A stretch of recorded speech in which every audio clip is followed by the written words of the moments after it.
वालेकुम दोस्तों, इनसाइड भी मौसम फखर में खुश आमदीद। लेकिन अब अफगानिस्तान की एक एयर बेस पर एक इंडियन C-130 ट्रांसपोर्टर तैयारे की लैंडिंग हुई है, जिसमें से जंगी साजो सामान को अफगानिस्तान मुंतकिल किया गया है। अहम तरीन ज़राए ने इंकशाफ किया है कि अफगानिस्तान के वज़ीर ख़ारजा अमीर खान मुत्तकी के दौरे भारत से कबल इंडिया की जानिब से अफगानिस्तान में जंगी साजो सामान मुंतकिल करना भारत की तरफ से मुमकिन जंग की सूरत में अफगानिस्तान की सरजमीन को पाकिस्तान के खिलाफ इस्तेमाल करने के लिए है, जो कि एक नहायत ही खतरनाक डेवलपमेंट है। क्योंकि इससे पहले अफगानिस्तान की अबूरी हुकूमत के सरबरा मुल्ला हैबतुल्लाह के दस्ते रास्त इब्राहिम सदर, जो कि इस अबूरी अफगान हुकूमत में नायब वजीर दाखिला भी हैं, उन्होंने भारत का एक चुप चुपीते दौरा किया था मई में। और ये वो टाइम था जब इंडिया और पाकिस्तान के दरमियान पहलगाम वाक़े के बाद कशीदगी अरूज पर थी। इब्राहिम सदर को जहां पर एक जानिब अफगानिस्तान के अबूरी सरबरा यानी उनके सुप्रीम लीडर मुल्ला हैबतुल्लाह का दस्ते रास्त समझा जाता है, वहीं पर उन्हें तालिबान हुकूमत के अहम स्ट्रेटेजिक और सिक्योरिटी अमूर से मुतल्लिक फ़ैसला साजी में अहम समझा जाता है। उनकी राय के बगैर कोई फ़ैसला दिफाई अमूर से मुतल्लिक या सिक्योरिटी से मुतल्लिक नहीं लिया जाता।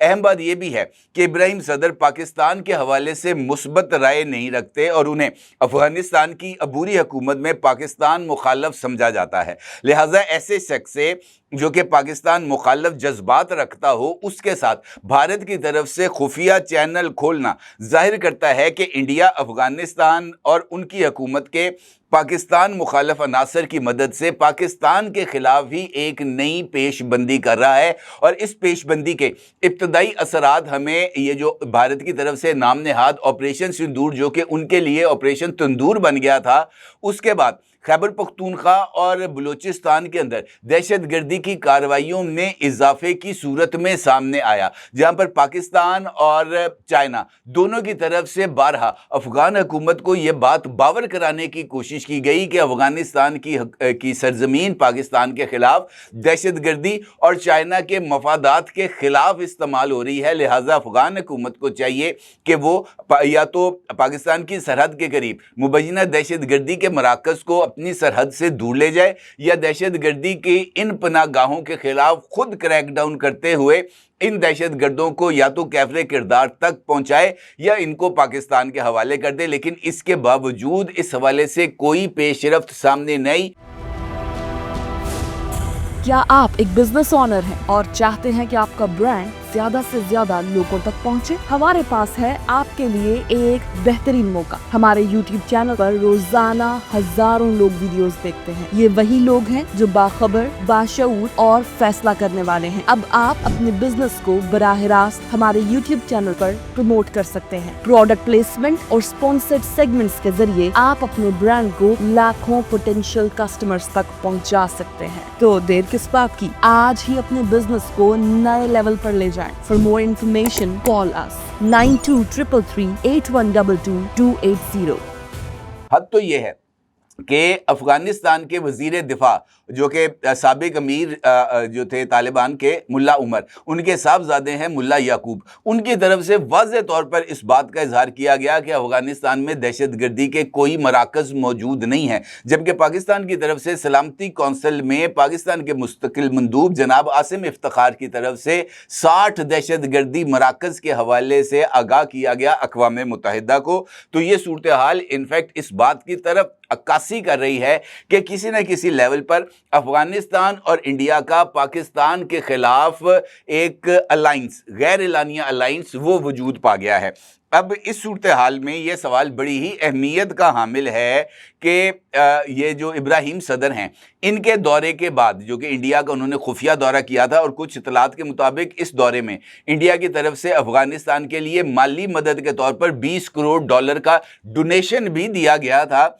तो उसके बाद ही अफगानिस्तान की चंद एयर बेसिस को इंडियन तैयारों के लिए खोल दिया गया था और कहा गया था कि इंडिया जब भी ज़रूरत हो वो इन एयर बेसिस को इस्तेमाल कर सकता है। और उनमें से ही एक एयर बेस पर यह ट्रांसपोर्टर तैयारा उतरा है। अब इस डेवलपमेंट का क्या मतलब है, ये एक अहम सवाल है, और इस सवाल का जवाब हमें दो और जो वाक़यात हैं या डेवलपमेंट्स हैं उनकी सूरत में हमारे सामने आता है। उसमें से पहली डेवलपमेंट है अफ़गानिस्तान के सुप्रीम लीडर मुल्ला हैबतुल्लाह की तरफ से तमाम कमांडर्स को अहम इजलास के लिए तलब करना, और दूसरी डेवलपमेंट है इंडियन वज़ीर आज़म नरेंद्र मोदी की ज़ेर सदारत उनकी जंगी काबीना का कल होने वाला इजलास। अब अगर ये जो दोनों डेवलपमेंट्स हैं इनको अगर हम एक लम्हे के लिए तसव्वुर करें कि ये जो दोनों इजलास हैं जो मुल्ला हैबतुल्लाह ने बुलवाया या जो नरेंद्र मोदी की ज़ेर सदारत हुआ, अगर ये दोनों इजलास एक दूसरे से मुंसलिक हैं तो फिर इस ट्रांसपोर्टर तैयारे की अफ़गानिस्तान में लैंडिंग की गुत्थी सुलझ सकती है और चीज़ें क्लैरिटी में हमारे सामने आ सकती हैं। इससे पहले भी जब इंडिया की तरफ से ऑपरेशन सिंदूर लॉन्च किया गया था तो उस मौके पर भी पाकिस्तान के मुख्तलिफ शहरों जिनमें पेशावर भी शामिल है वहाँ पर इंडियन ड्रोन्स जो कि इसराइली साख्ता थे वो वहाँ पर परवाज करते हुए नजर आए थे। तो उस वक़्त ये राय कायम की गई थी कि ये जो ड्रोन्स हैं ये लाइन ऑफ कंट्रोल से परवाज़ करते हुए पिंडी के रास्ते पेशावर तक नहीं आए, बल्कि ये मुमकिना तौर पर अफ़गानिस्तान की हदूद से उड़ाए गए हैं और ये अफ़गानिस्तान से ही पेशावर की तरफ आए हैं और रास्ते में इन्होंने सारी की सारी जो मिलिट्री इंस्टॉलेशंस थी या मिलिट्री डिप्लॉयमेंट थी उसको ये रिकॉर्ड उन्होंने किया है। ये एक राय उस वक़्त सामने आई थी, लेकिन अब चूँकि इंडिया की तरफ से डेली बेसिस पर पाकिस्तान पर हमले की आवाज़ को बुलंद किया जा रहा है। इससे पहले भारत के जो वज़ीर दिफा हैं राजनाथ सिंह, उन्होंने कराची को काटने की बात की। उसके बाद उनके जो एयर चीफ हैं उन्होंने अपनी जंगी तैयारियों के हवाले से एक नया प्रोपेगेंडा लॉन्च किया। फिर Indian army chief Upendra Trivedi ने ऑपरेशन पार्ट 2 के दरमियान ज़मीनी फ़ौजों को पाकिस्तान के अंदर दाखिल होने और पाकिस्तान को जो है वो नक्शे से मिटाने की बात की। उसके बाद कल रात को बताया ये जा रहा है कि भारतीय वज़ीर आज़म नरेंद्र मोदी की ज़ेर सदारत एक इजलास हुआ था। उस इजलास में भारत के वज़ीर दाखिला अमित शाह, भारत के वज़ीर दिफा Rajnath Singh, national security adviser Ajit Doval और जो इस इजलास में भारत के ये जो चीफ ऑफ डिफेंस है अनिल चौहान, उन्होंने भी इस इजलास में शिरकत की थी और भारत की जो जंगी तैयारियां हैं उसके हवाले से नरेंद्र मोदी को आगाह किया गया था कि ऑपरेशन सिंदूर के बाद से अब तक इंडियन फ़ौज की रेडीनेस की इस वक्त सिचुएशन क्या है, डिफेंस के शोबे के अंदर कौन कौन सी नई डेवलपमेंट्स की गई हैं, कौन कौन से नए मिसाइल्स को हिट किया गया है, उनको फायर किया गया है, उनके तजुर्बात किए गए हैं और उनके क्या रिजल्ट्स निकले हैं। मुख्तलिफ ममालिक से जो डिफेंस डील्स की गई थी असले की ख़रीदारी के लिए, जिसके लिए भारतीय हुकूमत ने तकरीबन 60 करोड़ जो रुपए थे, 60,000 करोड़ सॉरी, वो उन्होंने मुख्तस किए थे, उसके एवज़ कौन कौन सी जो दिफाई सप्लाईज थी वो इंडिया को मिल चुकी हैं और उसके साथ साथ रफ़ाल तैयारों की जो 140 तैयारे ख़रीदने थे उसके हवाले से क्या पेशरफ्त है, ताकि इस बात का जायज़ा लिया जा सके कि पाकिस्तान पर हमले के लिए क्या इंडिया इस वक्त तैयार है। और ये इस वक्त अगर आप गौर करें तो ये भारत की एक मजबूरी बन चुका है, क्योंकि रियासत बिहार के इलेक्शन है अगले महीने और चूँकि इंडिया की जो इस वक्त उनकी पॉलिटिक्स है वो पाकिस्तान सेंट्रिक है। जब जब वो पाकिस्तान के ख़िलाफ़ जज्बात को भड़काएंगे, जैसे जैसे वो पाकिस्तान के ख़िलाफ़ वॉर मंत्रा को लेके आगे चलेंगे, बीजेपी के लिए इक़्तिदार को हासिल करना आसान हो जाएगा। और जब से नरेंद्र मोदी इक़्तिदार में आया है, आप नोट कर लें, जब जब भी भारत के अंदर मरकज़ी इंतखाबात होंगे या उनके रियासती इंतखाबात होंगे, पाकिस्तान मुखालफ बयानिया ज़्यादा तेज़ी के साथ आगे बढ़ता हुआ नज़र आएगा। और अब चूँकि इंटरनेशनल लेवल पर जो कि उनकी फ़ौज की तरफ से पाकिस्तान को जो जंगी नुकसानात हैं उसके हवाले से जो दावे किए गए हैं, उनके इस नैरेटिव को भी किसी ने कबूल नहीं किया। तो इंडिया ये चाहता है कि इंतखाबात में जाने से पहले उसके पास कुछ ऐसा हो जिसको वो लोगों को दिखा सके कि जनाब हमने ये कर दिया है। और इसके लिए इम्कानी तौर पर यह राय कायम की जा रही है कि इन इंतखाबात से पहले जो है वो इंडिया किसी तरह की कोई शरारत कर सकता है और इसके लिए कोई फॉल्स फ्लैग ऑपरेशन भी जो है वो प्लान किया जा सकता है। इसी तरह आरएसएस जो कि इंडिया का एक जिसे हम कह सकते हैं एक और इंतहा पसंद ग्रुप है जो कि बीजेपी के साथ अलाइंड है, उसके जो सरबराह है उसने एक तकरीब से खिताब करते हुए पाकिस्तान को धमकी दी और पाकिस्तान को इंडिया के अंदर दोबारा शामिल करने की बात की। उसका ये कहना था कि मैं यहाँ पर बैठा हूँ, यहाँ पर आपसे बात कर रहा हूँ, यहाँ पर हमारे बहुत सारे सिंधी भाई बैठे हैं, उनको खुश होना चाहिए कि वो पाकिस्तान नहीं गए। पूरा भारत एक ही घर है, लेकिन हमारे घर का एक कमरा छीन लिया गया है जहां मेरी मेज़, कुर्सी और कपड़े रखे थे, इस पर उन्होंने कब्जा कर लिया है। कल मुझे वो वापस लेना है, यानी पाकिस्तान को वापस लेना है। ये जो इरादे हैं ये बगैर किसी इल्लत के तो नहीं है कि मुसलसल हम ये बात कह रहे हैं। कल जो है वो सुब्रमण्यम जयशंकर जो कि उनके एक्सटर्नल अफेयर मिनिस्टर्स थे, वो इस बात का इजहार कर रहे थे कि जनाब ये जो आज़ाद कश्मीर है ये भारत का रिजॉल्व है, ये हमारा ही हिस्सा है और हम इसको हर सूरत वापस लेके रहेंगे। तो कहने का मतलब ये है कि ये जो वॉर नैरेटिव है इसके बुनियाद के ऊपर जंगी तैयारियां की जा रही हैं। अफगानिस्तान के साथ इन्हीं बुनियादों के ऊपर जो रवाबित हैं वो बढ़ाए जा रहे हैं और अफगानिस्तान को इस हवाले से मुख्तलिफ इंसेंटिव्स दिए जा रहे हैं। जैसे तिजारत के इंसेंटिव दिया गया है, कहा गया है कि जनाब हम इस ट्रेड रूट को इस्तेमाल करेंगे चाबहार से, और अब तो खैर चाबहार वाला बंदरगाह के ऊपर भी अमेरिका ने पाबंदियां लगा दी हैं, लेकिन इसके बावजूद अभी तक चाबहार जो है वो इंडिया के कंट्रोल में ही है, उसके एक टर्मिनल।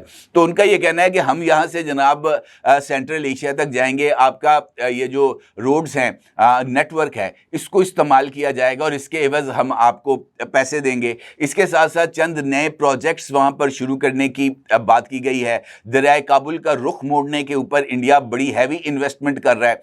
तो इस सारी सूरत हाल में अमीर खान मुत्तकी का ये जो दौरा है, मुजवज़ा दौरा इंडिया, ये इनफैक्ट इन तमाम चीज़ों को मटीरियलाइज करने के मुतरादफ है।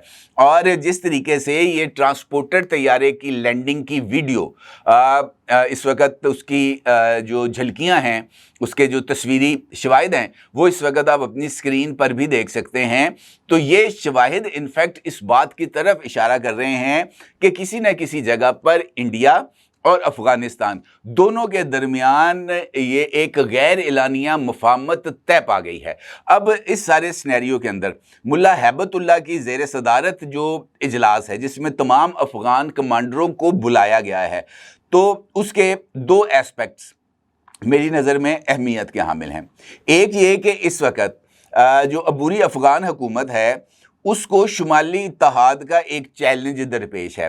अहमद शाह मसूद के जो साहबजादे हैं वो इस वक्त ये जो अबूरी अफगान हुकूमत है इसके ख़िलाफ़ राय आमा को मुनज़्ज़म कर रहे हैं और वो कंट्रोल हासिल करना चाहते हैं अफ़गानिस्तान का। और अफ़गानिस्तान के अंदर कंट्रोल के लिए लड़ाई ही एक वाहिद रास्ता है। लड़ाई के ज़रिए ही, जंग के ज़रिए ही फ़तह और शिकस्त का तयन किया जाता है, क्योंकि अबूरी हुकूमत ने ना वहाँ पर अबूरी आइन बनाना है, ना वहाँ पर कोई इलेक्शंस कराने हैं। इस तरह का तो वहाँ पर किसी तरह का कोई तसव्वुर जो है ना वो जो है आगे बढ़ता हुआ नज़र नहीं आ रहा। इसके साथ साथ जो इस कमांडर्स के इजलास को बुलाने का दूसरा मकसद है वो बगराम एयर बेस है। बगराम एयर बेस के ऊपर अमेरिका अपना दोबारा कंट्रोल हासिल करना चाहता है और अफ़गानिस्तान का ये मानना है कि हम ये जो एयर बेस है ये हम अमेरिका के हवाले नहीं करेंगे। अलबत्ता डोनाल्ड ट्रंप ने इस बात का इजहार किया था कि बैक चैनल के ऊपर उनकी अफ़गानिस्तान के जो लीडरान हैं उनके साथ बात चल रही है और इस हवाले से एक इंटरनेशनल वेल रिप्यूटेड ऑर्गेनाइजेशन ने इस बात का जिक्र किया था कि पैसों का भी कोई लेन देन चल रहा है। ये जो तालिबान हैं ये $1 बिलियन मांग रहे हैं, जबकि अमेरिका जो है वो उनको $300 मिलियन पर मंथ देने के लिए तैयार है बगराम एयरबेस की रेंटल कॉस्ट। लेकिन यहाँ पर अभी तक सूरत हाल ख़राब है। लेकिन इसका एक पहलू पाकिस्तान भी है। जिस तरीके से मैंने आपके साथ इब्राहिम सदर का जिक्र किया था गुफ्तगू के आगाज़ में, और इब्राहिम सदर के ये जो विज़िट था इंडिया का, उसके बाद होने वाली डेवलपमेंट्स की भी चंद मैंने गुजारिशात आपकी खिदमत में पेश की, और आपको मैंने ये भी आगाह किया कि इब्राहिम सदर डिफेंस और स्ट्रेटेजिक फैसला साजी का एक अहम किरदार है और वो पाकिस्तान मुखालफ है। अब ये पाकिस्तान मुखालफ जो हैं, ये तमाम के तमाम लोग एक जगह पर इकट्ठे हो गए हैं, चाहे इंडिया है, चाहे इब्राहिम सदर है, चाहे जो मर्जी है, वो वहाँ पर इस वक्त मौजूद हैं। और पाकिस्तान की तरफ से बारहा ये जो मुतालबा है सामने आने के बावजूद ये जो फितनल ख्वारिज हैं या फितनल हिंदुस्तान की जो पनाहगाहें हैं, इनके ख़िलाफ़ कोई ऑपरेशन नहीं किया गया। तो ये इस बात की तरफ इशारा है कि ये जो ट्रांसपोर्टर तैयारा आया है, जो बदकिस्मती है इंडिया की या खुशकिस्मती है हमारी कि उसकी लैंडिंग को रिकॉर्ड कर लिया गया, तो इसका मतलब ये है कि मुस्तकबिल में इंडिया इस बात को यकीनी बनाना चाहता है कि मशरकी सरहद हो, मगरबी सरहद हो, समुद्री हदूद हो या लाइन ऑफ कंट्रोल हो, हर एक जगह से उसने पाकिस्तान के ख़िलाफ़ दबाव बढ़ाना है। और ये जो चारों तरफ से हमला है उसके जो नताइज हैं वो उसके ज़रिए कुछ हासिल करने की कोशिश कर रहे हैं, ख़ास तौर पर बलूचिस्तान के पर्सपेक्टिव में। और मुझे ऐसे लगता है कि इस मर्तबा ये जो जंग है, जो कि मुमकिन तौर पर पाकिस्तान और इंडिया के दरमियान होने का इम्कान पाया जाता है, ये लड़ाई ना सिर्फ बहुत ज़्यादा डिसाइसिव होगी बल्कि माजी की जंगों से ज़्यादा खुरेज भी होगी और इसके नताइज हौलनाक भी सामने आ सकते हैं। क्योंकि एक बंदा के कहता है जी मैंने नहीं मानना, मैंने लड़के ही मानना है, तो फिर उसको लड़के ही मनवाया जा सकता है और कोई सूरत हाल नहीं है। अलबत्ता अफ़गानिस्तान का इस सारे मामले में पाकिस्तान के ख़िलाफ़ खड़ा होना, पाकिस्तान की कुर्बानियों को फरामोश कर देना, पाकिस्तान की हमायत को नज़रअंदाज कर देना, 20 लाख अफ़गानियों को जो है उसकी 20-25-30 साल तक उनकी मेज़बानी करना, अगर ये सब कुछ अफ़गानिस्तान भूल गया है तो उसके ऊपर भी अफसोस का इजहार ही किया जा सकता है। अलबत्ता ये बात मैं आपको बता दूं कि ये जो सारी सूरत हाल है, इससे पाकिस्तान इसके ऊपर नज़र भी रखे हुए है और इसका जवाब देने के लिए भी तैयार है। और मुझे ऐसे लगता है कि पाकिस्तान का जवाब दुश्मन को ना सिर्फ हैरान कर देगा बल्कि इतना परेशान कर देगा कि ये उसकी सोच होगी। अपनी राय का ज़रूर इज़हार कीजिएगा। आपका बहुत शुक्रिया। अल्लाह हाफ़िज़।